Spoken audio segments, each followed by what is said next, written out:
Hello everyone, the side Anjali Arya. और आज हम लोग देखने वाले हैं how to make handwritten notes. कैसे बनाएंगे हम अपने हाथों से प्यारे प्यारे सुंदर सुंदर नोट्स, जिससे हमारी तैयारी में चार चांद लगने वाले हैं।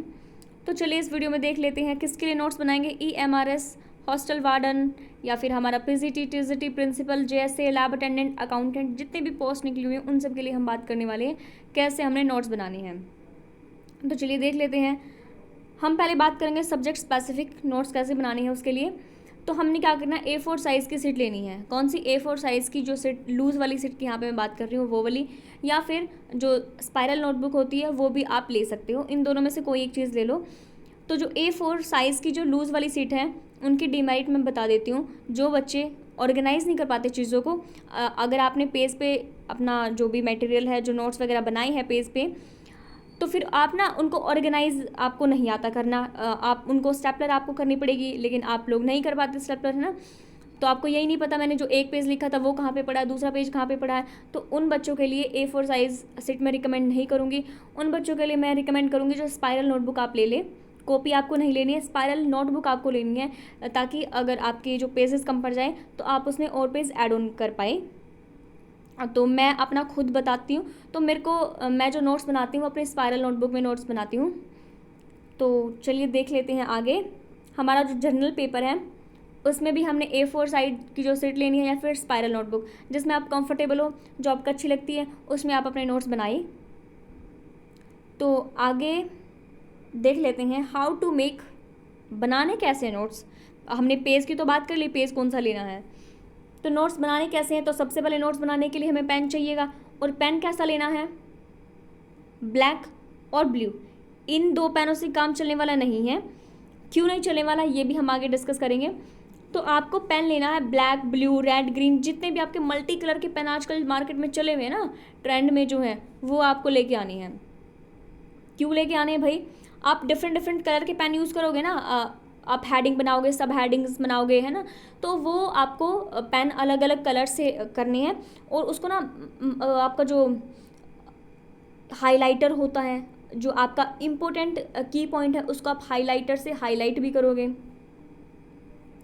तो उसके बाद है जो आप नोट्स बनाओगे उसमें आपको क्या करना है, जो आपकी इंफॉर्मेशन है ना वो point two point note down करनी है, ठीक है।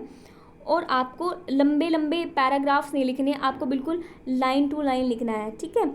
आप जैसे कि एक लाइन ऐसे लिख सकते हो, है ना, ये पहला पॉइंट है, फिर ये दूसरा पॉइंट है, ये फिर तीसरा पॉइंट है, ऐसे लिख सकते हो। आपको ऐसे लंबे लंबे पैराग्राफ नहीं लिखने हैं, क्योंकि आपका जो माइंड है, ठीक है, वो किस चीज़ को कैप्चर करता है, आपका जो भी आपने लिखा हुआ है उस चीज़ को वो कैप्चर करता है। अगर वो पैराग्राफ फॉर्मेट में होगा तो आप उसको रिवाइज़ नहीं कर पाओगे, रिवाइज़ करने में आपको बहुत दिक्कत आएगी। इसलिए जितना हो सके अपने नोट्स को थोड़ा शॉर्ट में और अच्छे से आप उनको डिज़ाइन करें, ताकि आप रिवाइज़ करने में आपको आसानी हो। अब देख लेते हैं क्या करना है आपको। मेंटेन करना है एक separate folder, file for each subject. अब देखो यहाँ पे ना बहुत बच्चे गलती करते हैं। आप क्या करते हो, जैसे हिंदी है, फिर उसके बाद एक पेज पे मैंने हिंदी लिख दी, फिर अगले 2-4 पेज पे मैंने अपना इंग्लिश कर दिया, फिर अगले 3-4 पेज पे मैंने कर दिया अपना ICT कर दिया, फिर अगले 4-5 पेज पे मैंने अपना कर दिया मैथ कर दिया। ऐसे आपको नहीं करना है।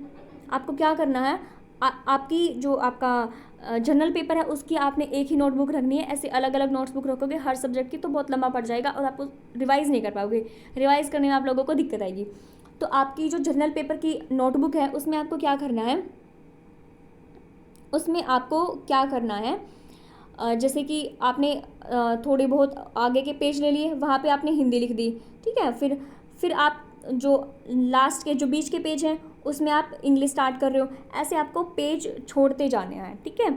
आप जैसे कि 50-60 जो पेज हैं वो आप हिंदी के रख लो, फिर आगे आप इंग्लिश के रख लो, फिर आप ICT के रख लो। ऐसे करके आपको पेज सेपरेट करने हैं। उसके बाद है आपने क्या करना है, अपना टाइम को सेव करना है। ये नहीं कि, क्योंकि नोट्स बनाने में बहुत टाइम लगता है, बहुत टाइम लगता है, मेरा खुद का भी एक्सपीरियंस है।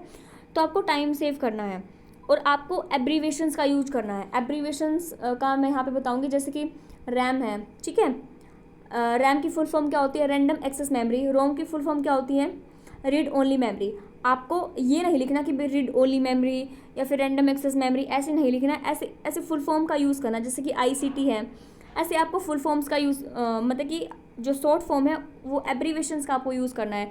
सिंबल का मैं यहाँ पे बताऊँ तो जैसे कि साइकोलॉजी है, इतना बड़ा नाम है ये साइकोलॉजी, ठीक है, आप साइकोलॉजी की जगह जहाँ पे भी साइकोलॉजी वर्ड आता है वहाँ पे ऐसा सिंबल भी बना सकते हो, ठीक है। साइकोलॉजी का सिंबल क्या होता है, ये वाला सिंबल होता है, तो आप ऐसा सिंबल बना दो ताकि आप उसको समझ भी पाओ, याद भी रहे आपको कि हाँ मैंने लिखा क्या है, क्योंकि नोट्स तो आपने ही पढ़ने हैं।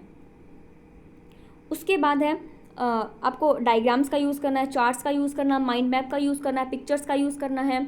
अब देखो, जैसे कि अगर आप अपने नोट्स बना रहे हो तो अपने नोट्स में आप, जैसे कि आपका ये मेन पॉइंट है, उसके नीचे आप ऐसे हेडिंग्स माइंड मैप बना सकते हो, फिर यहाँ पे इसके पार्ट्स लिख सकते हो।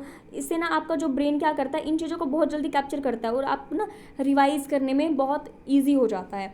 क्योंकि हम नोट्स तो बना लेते हैं, हर कोई नोट्स बनाता है, लेकिन उसको रिवाइज़ हम लोग नहीं कर पाते, रिवाइज़ करने में बड़ी दिक्कत आती है। लिख तो हम इतना बड़ा बड़ा देते हैं लेकिन नहीं होता रिवाइज़। तो आपको, अगर आपको सिलेक्शन लेना है तो नोट्स बनाने के साथ साथ आपको रिवाइज़ भी करना है, रिवीजन भी बहुत ज़्यादा ज़रूरी होती है सिलेक्शन लेने के लिए। तो आप ना हफ्ते में एक दिन डिसाइड कर लो, जैसे कि आप संडे को, संडे आपने रख लिया, संडे को आप क्या करोगे, अपने नोट्स को रिवाइज़ करोगे, ठीक है, संडे को रिवाइज़ करोगे जैसे, या फिर आप वेडनेसडे को रिवाइज़ करोगे। सुबह आप डिसाइड कर लो कि भाई हाँ मेरे को 7 से 8 बजे तक 1 घंटा जितना भी मैंने लिखा है, कल परसों जितना भी लिखा मैं उसको रिवाइज़ करूँगा। तो ये आपको कर लेना है। तो चलिए, आज का हमारा ये क्लास इतना ही था। अगर आपको अच्छा लगा तो लाइक शेयर सब्सक्राइब ज़रूर करें। Thanks for watching.